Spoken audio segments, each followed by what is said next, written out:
नमस्कार दोस्तों, मैं बालमुकुंद धुरिया। सरदार पटेल की जयंती के दिन अखिलेश जी ने कुछ भाषण किया, उसमें जिन्ना का जिक्र उन्होंने किया। इसको लेके भारतीय जनता पार्टी के लोग पूरा सड़कों पे उतर गए और अखिलेश जी का फोटो जलाने से लेके और तमाम तरह के बयानबाजी, छोटे से लेके बड़े नेता एक अभियान में जुट गए हैं। किस संदर्भ में अखिलेश जी ने जिन्ना का नाम लिया और हिंदुस्तान में क्या जिन्ना का नाम लेना कोई गुनाह है? और सत्ताधारी पार्टी क्या इसी किसी तरह के इंतजार में थी कि राहुल गांधी जी, प्रियंका जी, अखिलेश जी, मायावती जी या इस तरह की कोई भी विपक्ष का नेता कोई इस तरह की बात कहे?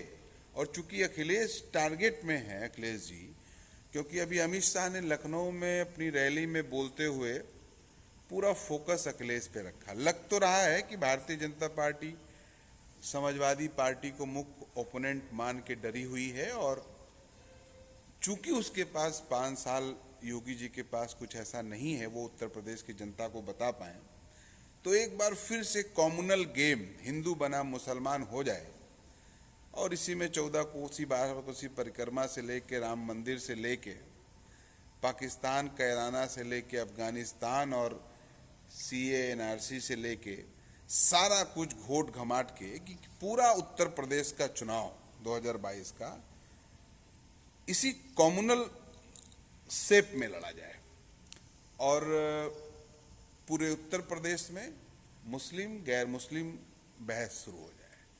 लेकिन मेरे दोस्त, ये जो डीजल पेट्रोल का दाम, पेट्रोल 115 पार हो रहा है, डीजल भी सैकड़ा पार कर गया है, इसका कोई जवाब देगा? मान लीजिए अब हिंदू हो मुसलमान हो, पेट्रोल पंप वाला पूछ के पेट्रोल दे रहा है क्या? रसोई गैस का दाम गजब 1000 पार हो गया और कॉमर्शियल गैस का दाम सिलेंडर पीछे 266 रुपया एक दिन में बढ़ा। वो मुसलमानों के लिए बढ़ाया गया, हिंदुओं के लिए नहीं बढ़ाया गया है, या हिंदुओं और मुसलमान पूछ के दिया जाएगा? तो बीजेपी के लोगों, कॉम्युनल खेल अब महंगाई के पीछे छुप जाएगा तुम्हारा।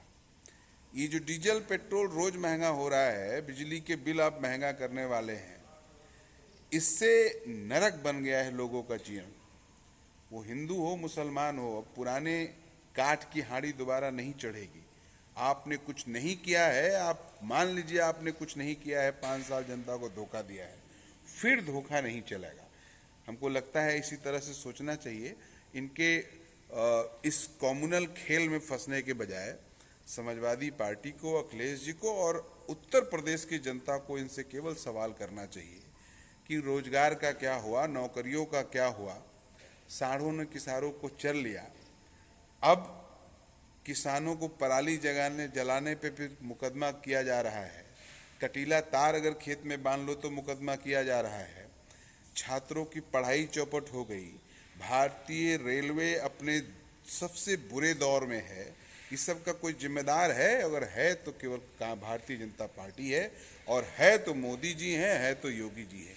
इसलिए इनसे छुटकारा पाना ही असली खेल इस समय होना चाहिए, और इसीलिए ये फर्जी मुद्दों की तरफ ले जाएंगे। आपको सही मुद्दे पकड़ के रखना है, आपको इस बहस में उलझना ही नहीं है।